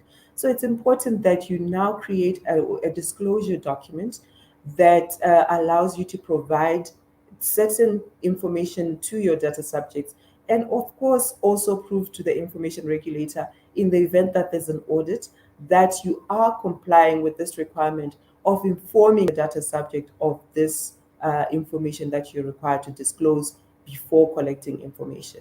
And this information is listed in the regulations. You need to look at what information is being processed. You must tell the data subject, I'm processing this information. Why are you processing that information? The data subject must be made aware. I want to collect this information from you for this specific purpose. And of course, you must inform the data subject of who you are. And if there's going to be any processing by any of the other stakeholders that have a contractual relationship with you, that must also be disclosed to the data subject. And also inform the data subject whether the provision of that information is voluntary or mandatory, which means that if the data subject refuses to provide that information, they should then be aware of the consequences of not providing that information. Say them not providing that information might mean that you are not able to process a claim that they have submitted. This too should be disclosed to them from the onset. And then, of course, looking at whether the information will be transferred to a third party or foreign country. Especially when you're dealing with foreign country, there is an obligation to provide this information to the data subject, and of course give them assurances that that foreign country has similar or more stringent rules where it relates to protection of personal information. And also, if information is not collected from them directly, you need to make sure that the source from which it is collected has authority to provide that information, and that authority must be obtained from the data subjects. So other than the requirement of consent from the data subject to collect and process information on their behalf, you also need to ask yourself whether processing is really necessary for the conclusion or performance of a contract. Again, if we look at the spirit and purpose of both POPI and PIA, what they're saying is where a person doesn't want to provide their personal information, and whatever objective you're trying to achieve, if that can be achieved without collecting this information, then it's preferred that you do not collect this information or force a data subject to provide such information just because it was enshrined in your previous processes. And it's quite important then to really look at your processes and check whether information that you're collecting is necessary, and also look at whether processing complies with the obligations imposed by law. So what this means is that where, for instance, the Act says that certain information cannot be collected, maybe we're looking at special personal information, there might be another piece of legislation that governs your entity. Say, for instance, in our environment, the Pension Funds Act. That piece of legislation can be relied on in the collection and processing of information on behalf of a data subject. Also look at processing, whether processing protects a legitimate interest of the data subject, and whether processing is necessary for the pursuing of a legitimate interest of your company and of any other third parties. All right, and then of course, the next thing that you need to deal with in implementing practical measures is to look at your operators. The Act refers to these, as I mentioned before, operators as those individuals or entities that have a relationship, a contractual obligation with the responsible party and are processing personal information on behalf of a responsible party. So because the responsible party remains responsible regardless of how the operator processes personal information, it's essential for a responsible party to compile a list of all the operators that they have in their environment or that they have contractual obligations with, who process personal information on their behalf. And after collating a list of these operators or suppliers or stakeholders, then you need to send them an assessment form to check how far they are with complying with the POPI Act and the Promotion of Access to Information Act. So you can ask them a few questions relating to the current processes that they have in place to make sure that you safeguard yourself as a responsible party from any fines that may be charged against you for operators' behavior. And also then you evaluate whether the current agreements that you have with your stakeholders or operators are sufficient to cover POPI. And if you're not sure, or it's a big exercise for you because perhaps you are running a big enterprise, it's essential then to create a POPI agreement that covers you and of course covers the operator from infringing any of the obligations, and that they make sure that whatever processing is still in line with the obligations set out in the original contract between you and the operators. And then the next requirement is making sure that you implement security safeguards or measures. This relates mostly to your technical measures that you put in place. I mentioned this as one of the 8 conditions that are required by law. you need to make sure that you implement security safeguards that prevent loss or damage of to information or personal information, and also prevent unlawful access. So say, for instance, in your organization, if anyone within the organization could access information as long as it's within the organization, now you need to put structures in place to make sure that only personnel or employees or whatever individuals within your body who need to have access to certain information have access to that information, and the rest of them would have to go through a procedure to request that information and state for what purpose they would like to have access to that information. And also it safeguards against access from external bodies, and also looking at whether your current systems are sufficient enough to cover you from hacking if you're dealing, especially in the financial services industry space, which means that you need to update your access control measures, and also perhaps introduce password protection, whether when you're sending out emails, whether internally and or externally, and they contain personal information, it would be ideal to now implement password protections in that sort of space. And then, of course, updating your PIA manual. As you all know, your PIA manual should be sitting on your website or in an area where it's easily accessible and can be reviewed by the public. So you now need to update your manual in line with the POPI regulations. So you could update the retention periods, unless you, of course, have implemented a document retentions procedure that can be reviewed.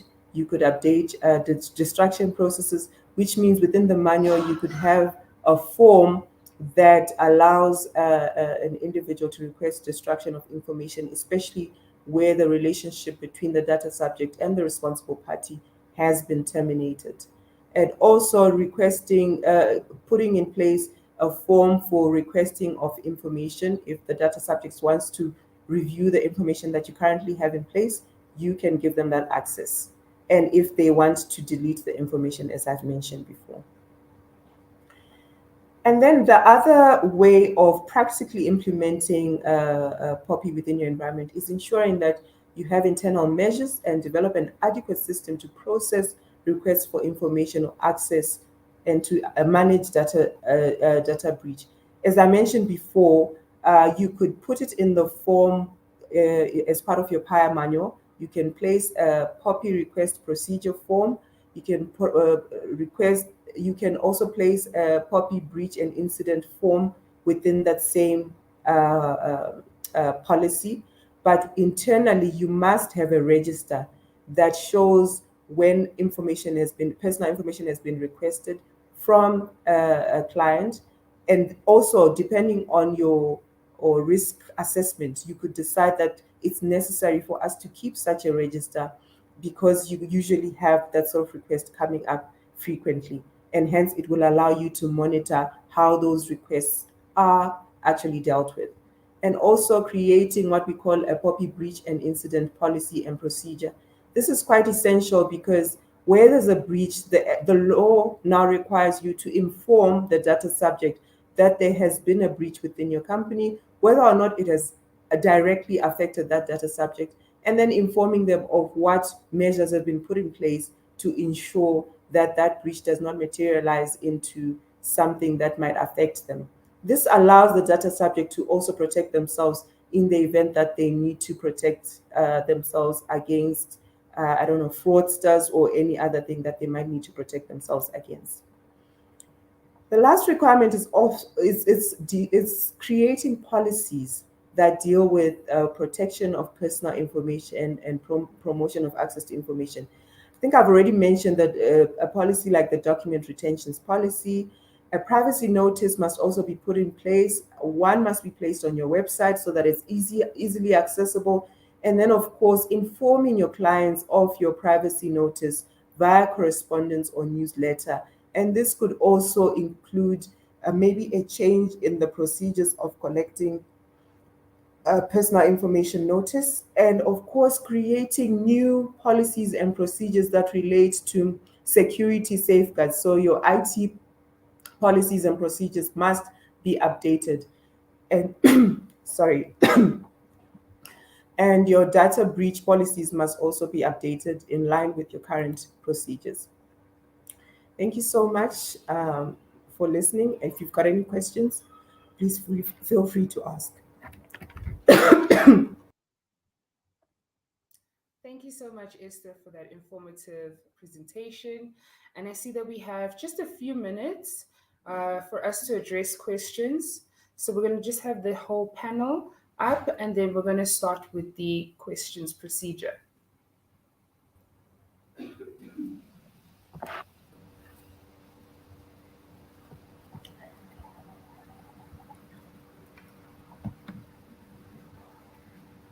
Great. Now that we have everyone here, I'm going to start with the first question. The first question is for Karusha. Are you available? Yes. Okay. Karusha's video is not available, but we can hear it clearly. So I think just to get through the questions, we're just going to proceed. The first question is, will the two-part system cause repercussions on the funding levels for a defined contribution fund? No, it won't impact the funding level of any fund. The impact of the two-part system is more on your members' income replacement ratio, as mentioned in the presentation. It'll also impact members' preservations. So because members are going to be accessing that 1/3, that would essentially cause an impact on the income replacement ratio, as I showed in the three different scenarios. And then also how it would impact it is in terms, or impact funds is in terms of the investment strategy split. So you're going to be splitting your investment strategy to have a more conservative strategy for your 1/3 of your assets being allocated to more conservative assets that tend to have lower yielding assets. So that is the impact, but not on the funding level, no. All right, thank you, Karusha. I think the next question is for you as well. This person is asking, how is NBC proposing amending the current home loan option? Is NBC proposing amending this to an option to secure personal loans for emergency solutions? Okay, so firstly, yes, NBC believes that the current pension-backed home loan system can be extended to be used not just only for home loans, but possibly looking at using it for to assist members educating themselves or their children, as well as medical aids. So I think what is important to clarify here is that NBC is only proposing an extension to PBL. It would still need to be legislative. It would still need to be a legislative change. Okay. Yeah, Nicole, will you allow me just to say something on that last point that Karusha mentioned? That is actually 100% accurate. So you will recall, if you watch the papers during the course of the end of 2020 and then for the first half of 2021, that the DA as a political party actually put forward a proposed amendment to the Pension Funds Act to allow for pension-backed lendings to be utilized for COVID-19 emergency access. So what we are saying is that we believe that the two-part system, even though it's being communicated and marketed to the public as providing COVID-19 emergency access, our concern is that the COVID-19 boat possibly sailed already. And what we are saying is that if that proposed amendment by the DA to the Pension Funds Act had been accepted by Parliament at the end of last year, that would have actually been a genuine emergency access vehicle to help members with financial distress due to COVID-19.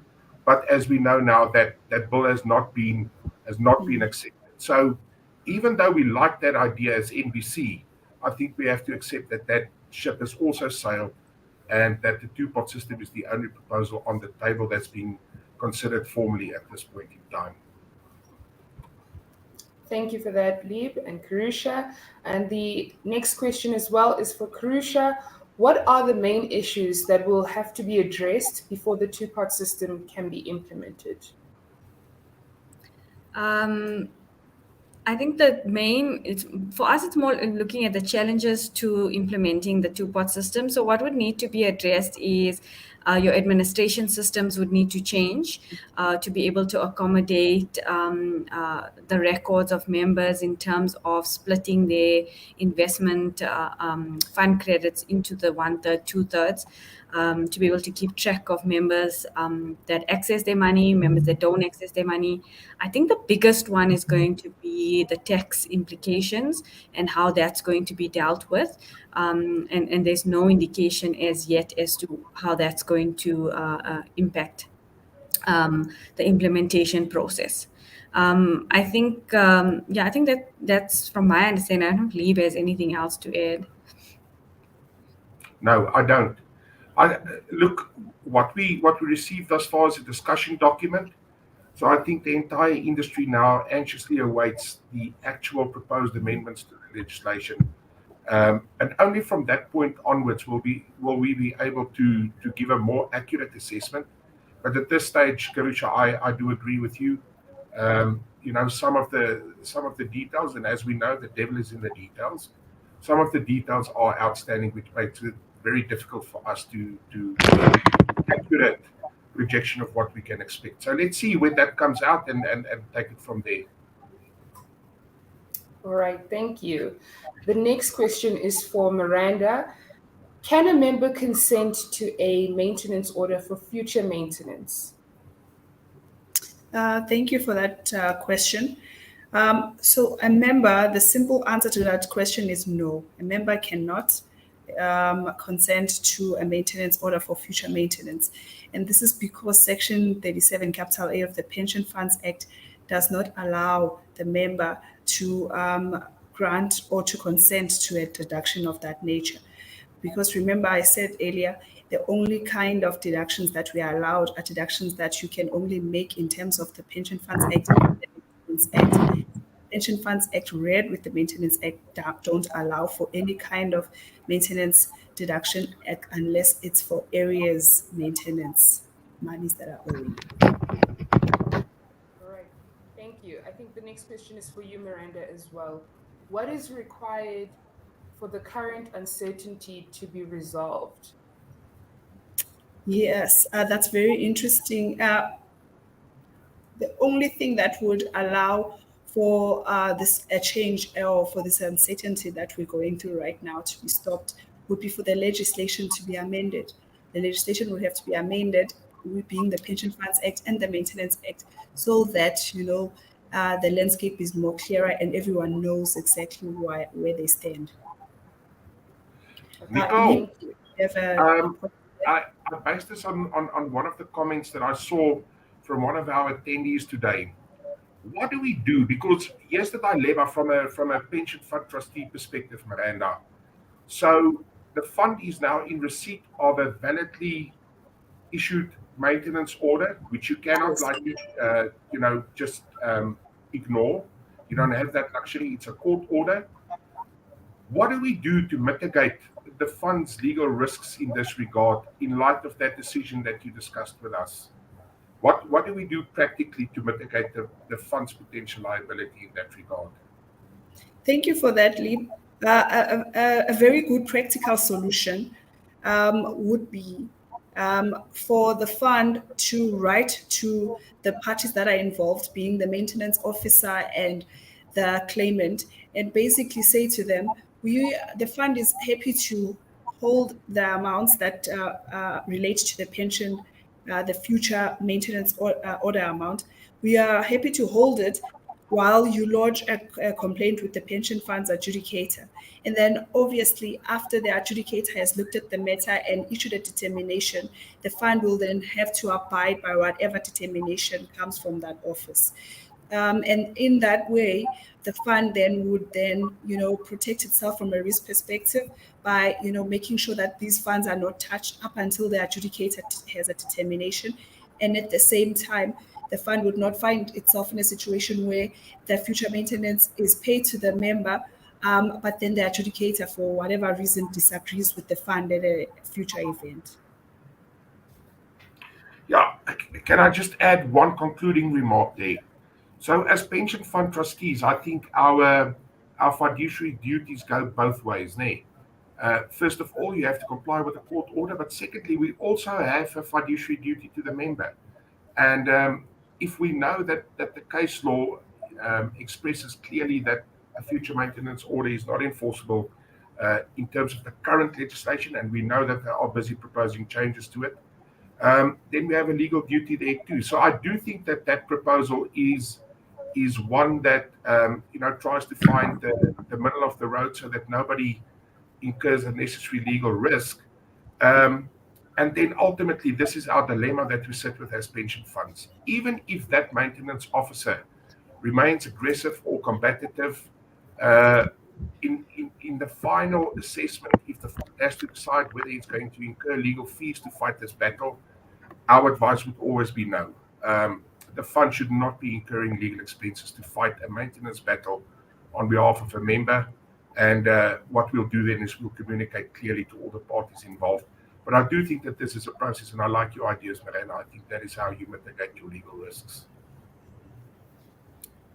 Thank you. Thank you for your input. The next question is going to be for Esther. Should NBC, as an administrator, be entering into processor or sub-processor papaya agreements with participating employers? Who is the responsible party in a retirement fund environment? Thank you for that question, Nicole. So if we go back to how we define who a responsible party is, in that case, we would say the responsible party is the participating employer, and then the fund would then be the operator in that regard. So NBC is the operator for the retirement fund. The relationship, the contractual relationship that they have is between the fund and the administrator. So when it comes to processing agreements in terms of POPI obligations, these should be signed between the fund and the participating employer, because that is where the contractual relationship lies. It does not lie between NBC and the participating employers. Of course, we could assist as the administrator in providing agreements, but it's not an obligation or it's not a requirement given the contractual relationships.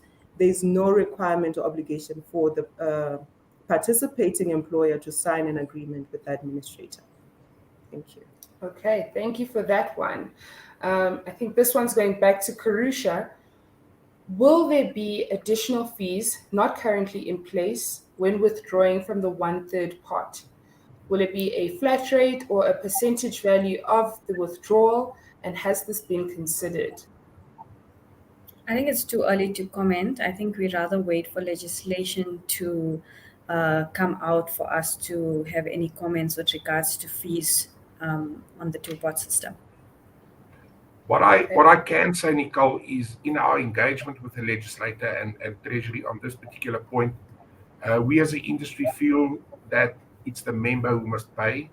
Otherwise, we get into a situation where members who do not dip into their access pots effectively pay for that person's access. So we have proposed, and that is actually one of the conditions that we feel very strongly about, that if this is implemented, that it's the member who accesses his 1/3 pot that should be paying for that privilege or right. It will become a right. Let me not use privilege. And it will probably be a flat fee because the amount of work that you do is exactly the same. What that amount will be, I cannot give you an indication, but we haven't at this stage considered a percentage of the amount that the member withdraws. Because if he withdraws a minimum of 500 Rand, it doesn't detract from the fact that you have to do certain pertinent jobs or tasks in order to facilitate that payment. So it will be a flat fee in all probability. But Karusha is right. We still need to see the legislation around that. Thank you for that. Just before we run out of time, I'm going to squeeze in one last question, and then we'll close off. This one's for Karusha again. What will the implications of the 2-pot system be with regards to fiduciary duties of the trustees? Yeah, I think where that's going to impact your trustees is on communication to your members. So boards of trustees would have to work quite extensively on ensuring the correct communication goes out to members. The correct education also gets given to members before this gets implemented. I think that's very important. And then secondly, will be on the investment strategy side.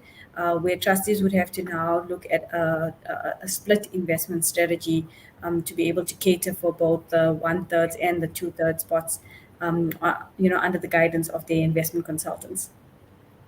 Okay, thank Can you. can I add Yes. one thing there? So this is also something that we as an industry felt very strong about. Just going back to the discussion we had, 5 minutes ago about the first proposal to expand on the reasons for pension-backed loan. Now we all know that trustees have a fiduciary duty to make sure that pension-backed loans are only utilized for housing purposes or the defined purposes in terms of the Pension Funds Act.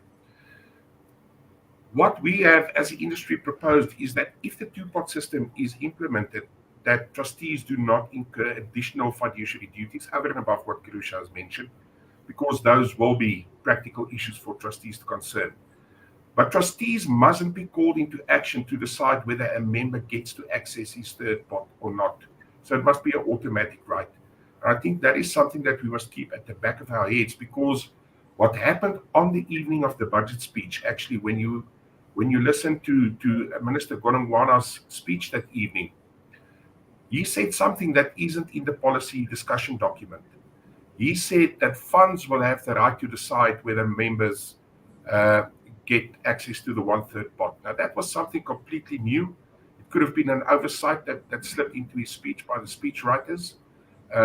But just keep an eye out for that when we do get the proposed amendments to the legislation. I think this is something that trustees will have to be adamant and be very strong in coming out against that. I do not think that trustees should incur any additional fiduciary duty to decide whether a member gets access to his 1/3 pot or not. And with that, I'm done. Thank you, Nicole. Thank you so much to all our speakers. I think we had a great event, and thank you to all our attendees. Just to close off, I'd like to just mention a few points. Firstly, please remember to download your CPD certificate right now, as it will not be available after the event. Secondly, please can you assist us and ensure that you answer the survey, the closing survey, just to assist us to continuously improve with our events. And then also, please remember that you can get a link to the live presentation recording at a later stage when you email nbcwebinar@nbc.co.za, and you can also request a copy of the presentations as well. And that will be all from us. We hope that you enjoyed the event, and we look forward to your comments. Any suggestions, comments, please email them at nbcwebinar@nbc.co.za. Thank you.